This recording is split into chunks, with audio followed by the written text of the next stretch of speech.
Hello बच्चों, आज हम क्लास 12th के लिए एक और नई वीडियो लेकर आए हैं। हमने इससे पहले अवकलन के अनुप्रयोग की 2 वीडियो बनाई हैं जिनमें हमने एक्सरसाइज 6.1 और 6.2 को क्लियर किया है। तो जो अवकलन के अनुप्रयोग हैं उसमें हमने दर ज्ञात करना और इंक्रीजिंग तथा डिक्रीजिंग फंक्शन कैसे ज्ञात किए जाते हैं, ये सब हमने पिछली वीडियो में सीख लिया है। आज एक बहुत ही इम्पोर्टेंट कॉन्सेप्ट लेकर आए हैं आपके सामने, स्पर्श तथा अभिलंब। यानी आज मैं पढ़ना स्पर्श रेखा तथा अभिलंब, इंग्लिश में कहते हैं टेंजेंट एंड नॉर्मल। तो इस वीडियो में हम केवल स्पर्श रेखा और अभिलंब के बारे में बात करेंगे, उनके बेसिक कंसेप्ट को जानेंगे। इसके बाद नेक्स्ट वीडियो में हम एक्सरसाइज को स्टार्ट करेंगे। तो आइए स्टार्ट करिए मेरे साथ। सबसे पहले हम बात करते हैं स्पर्श रेखा क्या होती है। तो देखिए हमारे पास ये कुछ वक्र हैं, जैसा कि आप देख पा रहे हैं। इस वक्र को टच करते हुए एक रेखा जा रही है। ये हमारे पास एक वक्र है, इसे टच करते हुए यहाँ से बहुत सारी रेखा इस पर खींची जा सकती हैं। ये एक वक्र है, इसे टच करते हुए हमने एक रेखा खींची है। तो ये रेखा जो है इन्हीं को कहते हैं स्पर्श रेखा। तो स्पर्श रेखा की डेफिनेशन क्या होती है बच्चों? देखिए, स्पर्श रेखा एक सरल रेखा होती है जो कि दिए गए वक्र y बराबर fx को एक बिंदु पर स्पर्श करती है। तो देखिए, ये मैंने बोला कि ये वक्र है और इस पॉइंट को कहा जाता है स्पर्श बिंदु। और ये जो रेखा है ये है स्पर्श रेखा। तो इसकी डेफिनेशन के अनुसार, डेफिनेशन कहती है कि जो स्पर्श रेखा है वह एक सरल रेखा होती है जो किसी वक्र को एक बिंदु पर स्पर्श करती है।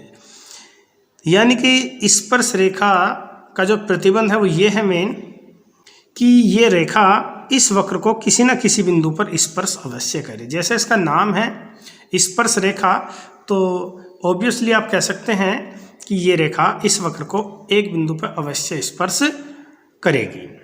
तो ये सब क्या है? स्पर्श रेखा है। ठीक है, अब स्पर्श रेखा से संबंधित जो छोटी छोटी बातें हैं उससे आप लोग क्लियर कीजिए। तो सबसे पहले बेटा पढ़ते हैं हम लोग स्पर्श रेखा की प्रवणता, स्लोप ऑफ टेंजेंट।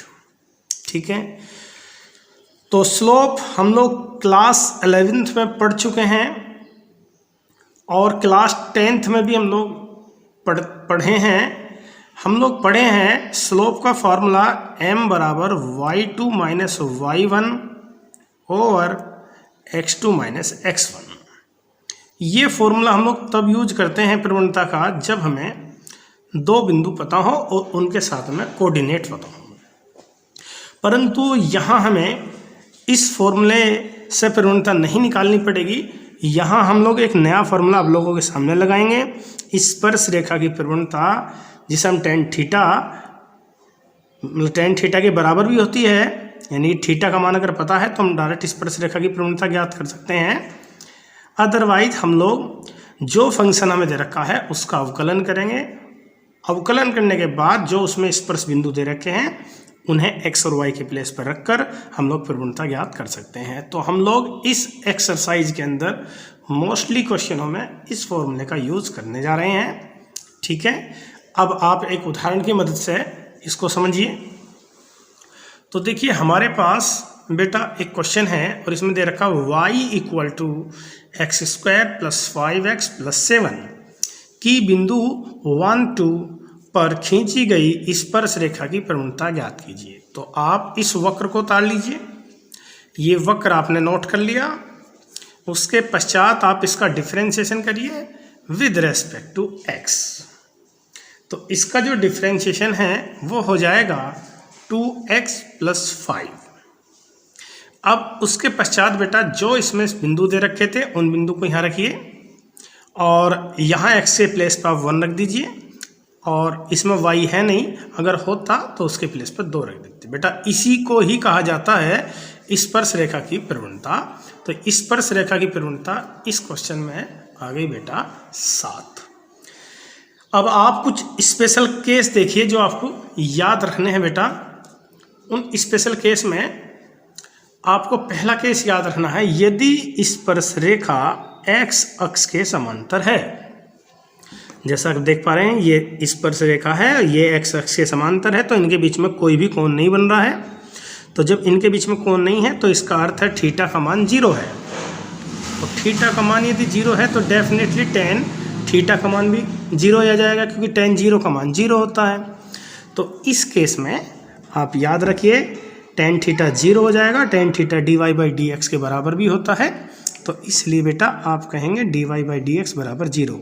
आप दोनों तरीके से इस बात को याद रखिए, यदि dy/dx बराबर 0 है तो स्पर्श रेखा x अक्ष के समांतर होगी, और यदि ऐसा दे रखा है कि स्पर्श रेखा x अक्ष के समांतर है तो उस क्वेश्चन में बेटा dy/dx का मान आप 0 के बराबर रख के चलेंगे, और उसमें बिंदु आपसे ज्ञात करवाने के लिए कहे तो बिंदु ज्ञात करेंगे और समीकरण ज्ञात करने के लिए कहे तो आप समीकरण भी ज्ञात करेंगे। अब दूसरा कॉन्सेप्ट है बेटा कि यदि स्पर्श रेखा x अक्ष पर लंब हो, तो ये हमारे पास एक वक्र है, ये स्पर्श रेखा है और ये स्पर्श रेखा x अक्ष पर क्या है, लंब है।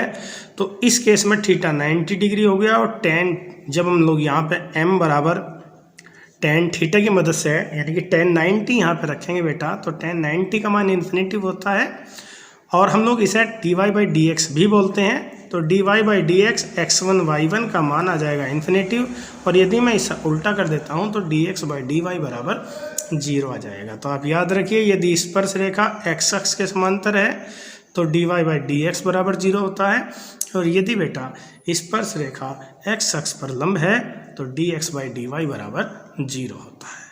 अब बेटा नेक्स्ट हम लोग समझते हैं कुछ और उदाहरण इसके। अब बेटा नेक्स्ट देखिए बहुत इंपॉर्टेंट है, आप लोग याद रखिए। देखिए स्पर्श रेखा की समीकरण आपको ज्ञात करनी है। तो ये हमारे पास एक वक्र है, ये स्पर्श रेखा है, x1 y1 स्पर्श बिंदु है। अब इस बिंदु पे इस रेखा की हमें समीकरण ज्ञात करनी है। तो उसके लिए फॉर्मूला आप लोग याद कर लीजिए, y minus y1 equals to dy/dx x1 y1 into x minus x1। ठीक है, इस फॉर्मूले की मदद से आप स्पर्श रेखा की समीकरण ज्ञात करेंगे। आप देखिए डायग्राम बनाएं ना बनाएं, आप इस तरह से सवाल को करेंगे। देखिए हमारे पास एक उदाहरण है x², ठीक है, x² plus y² equals to 25, और 2 और 3 पर आपसे कह रहा है कि स्पर्श रेखा का समीकरण आप ज्ञात कीजिए। तो ये आपको एक वक्र दे रखा है, आप जानते हैं ये वक्र जो है वृत्त की समीकरण है। तो ये वक्र एक वृत्त है, तो आप डायग्राम बनाना चाहें तो वृत्त बना सकते हैं। इसका डिफरेंशिएशन करिए x के रेस्पेक्ट में 2x, इसका करिए 2y, y का अलग करिए, dy/dx बराबर इसका कांस्टेंट का 0 हो गया। यहाँ से dy/dx का मान आप लोग कैलकुलेट करिए -x/y।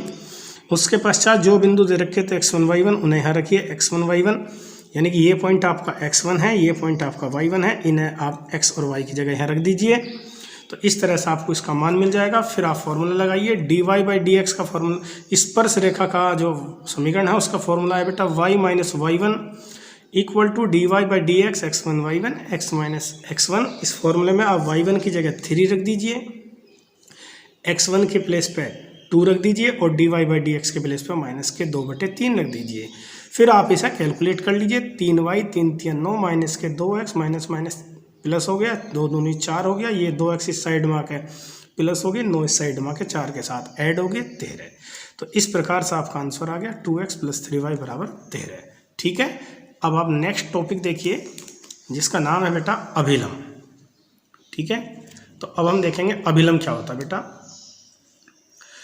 देखिए अभिलंब क्या होता है, ये हमारे पास एक वक्र है, ये एक स्पर्श रेखा है।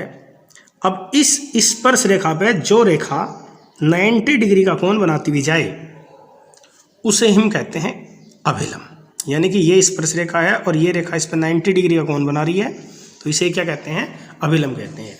इस आप और देख लीजिए, मान लीजिए ये एक वक्र है, ठीक है, ये स्पर्श रेखा है, तो ये जो रेखा है ये वाली, इसे कहेंगे अभिलंब, ठीक है। यानी कि ये रेखा क्या है, इस स्पर्श रेखा पे कितने डिग्री का कोण बनाती जा रही है, 90 डिग्री का, ठीक है, ठीक है। तो ये होगी स्पर्श रेखा और ये हो गया अभिलंब। तो अभिलंब की डेफिनेशन देखिए, अभिलंब एक सरल रेखा होती है जो कि वक्र y बराबर fx के किसी बिंदु पर खींची गई स्पर्शी के लंबवत होती है तथा स्पर्श बिंदु पर प्रतिच्छेद भी करती है। यानी कि ये दोनों रेखा एक दूसरे को प्रतिच्छेद करेंगे, ठीक है। तो आपको पहला फॉर्मूला इसमें याद रखना है। देखिए, अभिलंब की प्रवणता जो है वो होती है -1/dy/dx x1y1। अब ये कैसे बना है आप जानते हैं। देखिए, मान लीजिए जो स्पर्श रेखा है इसकी प्रवणता m1 है और इसकी प्रवणता मान लीजिए m2 है। अब देखो, लंब होने की जो शर्त है, लंब होने की शर्त हमें पता है m1 गुना m2 बराबर में -1, तो m2 बराबर आ गया -1/m1 और ये m1 की वैल्यू है dy/dx x1y1। तो इसलिए यहाँ जो अभिलंब की प्रवणता आई है, जिसका चलो हम m2 मान लेते हैं, वो क्या आई है -1/dy/dx x1y1। लेकिन जब हम क्वेश्चन करेंगे तो वहाँ पे m यूज करेंगे।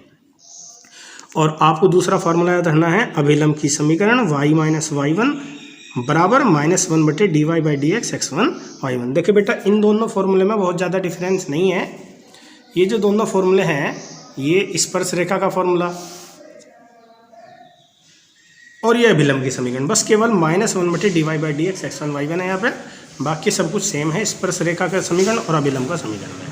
तो बेटे, पहले आप इन फॉर्मूलों को अच्छे ढंग से स्टडी कीजिए और फिर अब नेक्स्ट वीडियो में एक्सरसाइज स्टार्ट करेंगे।